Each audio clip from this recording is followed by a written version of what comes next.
नमस्कार बच्चों, मैं हरीश सर एक बार फिर आप सभी बच्चों का चलो कदम बढ़ाई चैनल पर स्वागत करता हूं। बच्चों, आज हम सीखेंगे यूनिट 8 की थ्योरम नंबर 9। देखिए लिखा है sufficient condition for a quadrilateral to be a parallelogram. और कोई भी क्वाड्रिलेटरल होता है उसकी जो कंडीशन होती हैं, क्या क्या कंडीशन है और हमें ये प्रूव करना है कि ये एक पैरेललोग्राम है। कहने का मतलब ये है क्वाड्रिलेटरल गिवन होगा, उसमें कुछ कंडीशन दी होंगी, उस कंडीशन को और ज़्यादा सोल्व करके हमें प्रूव करना होगा कि ये एक पैरेललोग्राम फॉर्म करता है, बनाता है। अब देखिए थ्योरम नंबर 9 में क्या लिखा, prove that the quadrilateral is a parallelogram. हमें प्रूव करना है कि कोई भी क्वाड्रिलेटरल पैरेललोग्राम होता है if it's opposite side are equal, यदि इसकी अपोजिट साइड क्या हो इक्वल हो। बच्चों देखिए ये फिगर हमें यहाँ पैरेललोग्राम प्रूव करनी है।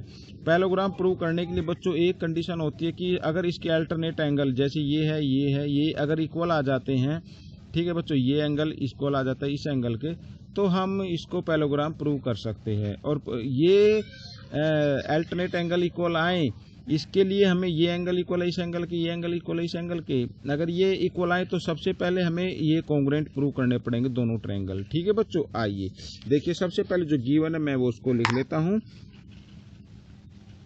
गिवन में। ठीक है, सबसे पहले गिवन में लिख लेते हैं A B C D is a quadrilateral.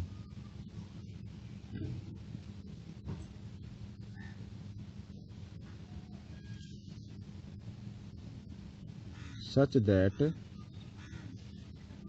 AB equal CD and AD equal BC। ठीक है, इस प्रकार ये क्वाड्रिलेटरल गिवन है और हमें प्रूव करना होगा कि ABCD इज ए पैरेललोग्राम।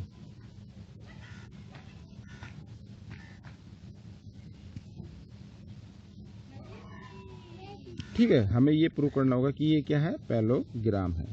तो सबसे पहले देखिए मैंने, हालांकि इसमें फिगर में आप देख सकते हैं एक और सी से ज्वाइन किया हुआ है, आप लिख लीजिए फिर भी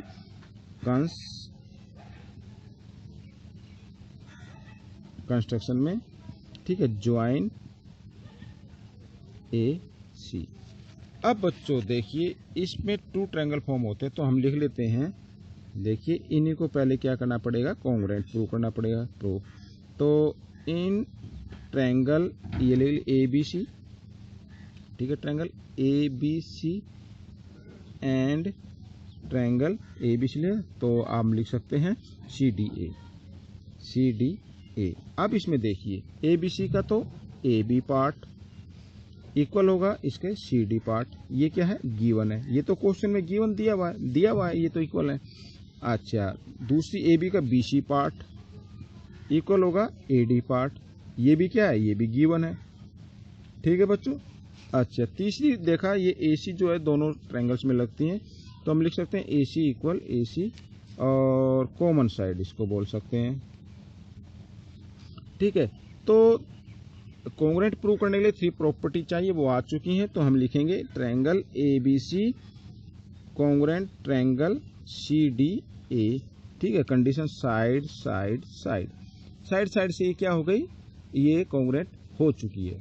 तो बच्चों अब आप आगे देखिए, तो इसके जो भी कोरस्पॉन्डिंग एंगल होंगे वो क्या होंगे, इक्वल होंगे। देखिए यहाँ पर लिख दे बी ए सी, यानी ये एंगल इक्वल होगा एंगल डी सी ए। ठीक है बच्चों, तो मैं यहाँ पर लिख देता हूँ angle B A C equal होगा एंगल डी सी ए। ठीक है, सी पी सी टी। ठीक है, इसे इक्वेशन 1 मान लेते हैं। दूसरा अभी हम कर लेते हैं। ठीक है, ये एंगल इक्वल है, अच्छा इस ट्रायंगल का ये एंगल बी सी ए लिख देता हूँ, angle B C A is equal to होगा इस angle D A C, angle D A C. ये भी सी पी सी टी से होगा ये, लेकिन इसको हम सेकंड इक्वेशन मान लेते हैं। ठीक है बच्चों, ये हो गया प्रूफ। अच्छा, अब हम देखिए कैसे इसको लिखेंगे। यहाँ पर मैं लिख देता हूँ, नाउ लाइन ए सी, ठीक है, इंटरसेक्ट इसके अंदर, देखिए इसके अंदर ये जो ए सी लाइन है ना, इंटरसेक्ट ए बी और सी डी को, ए सी इंटरसेक्ट लाइन ए सी इंटरसेक्ट, ठीक है, ए सी को हाँ लाइन ए सी इंटरसेक्ट किस किस को कर रही है, ए बी को और सी डी को लिख देखते हैं, A B and C D. ठीक है, अच्छा ए बी को किस पर कर रही है, ये भी लिखना है, एट ए एंड सी, उसको सी पर कर रही है, सच दैट, यहां पर लिख देता हूं मैं, सच दैट, इस प्रकार इंटरसेक्ट कर रही है कि इसके जो एंगल आते हैं, यानी angle B A C is equal to angle D C A. ठीक है, ये 1 में हमने प्रूव कर चुके हैं।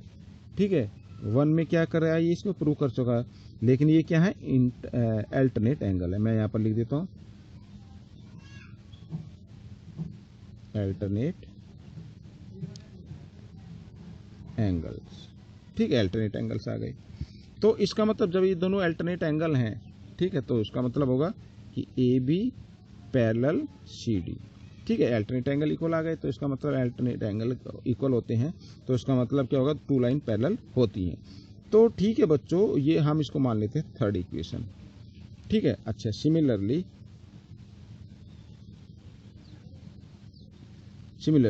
अब फिर वही लाइन ए सी इंटरसेक्ट। ठीक है, लाइन ए सी, अब देखिए लाइन इंटरसेक्ट, अब ए डी और बी सी ये लेंगे, intersect A D and B C at A and C such that.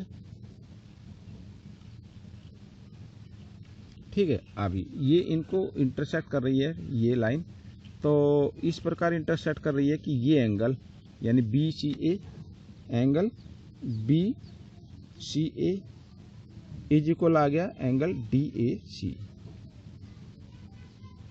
इस सेकंड में प्रूव किया हमने। ठीक है, और ये क्या हो गए, अल्टरनेट एंगल हो गए।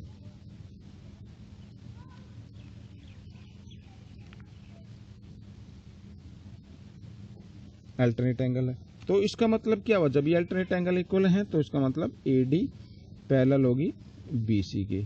इसको मान लेते हैं फोर्थ इक्वेशन। अच्छा, फ्रॉम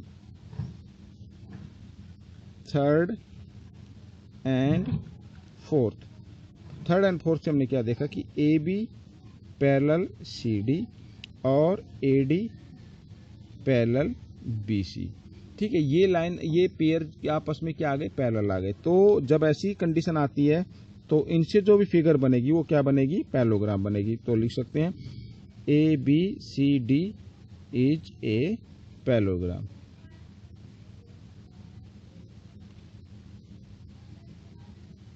ठीक है बच्चों, ये क्वेश्चन आपका सोल्व हो चुका है, और बच्चों इसमें से सीखकर आप दूसरे बच्चों को जरूर सिखाएं। यदि ये वीडियो पसंद आया तो प्लीज़ इसे ज़्यादा से ज़्यादा शेयर कीजिए, और मेरे चैनल को सब्सक्राइब जरूर कर लीजिए। ठीक है बच्चों, तो मिलते हैं अगले थ्योरम में, तब तक के लिए धन्यवाद।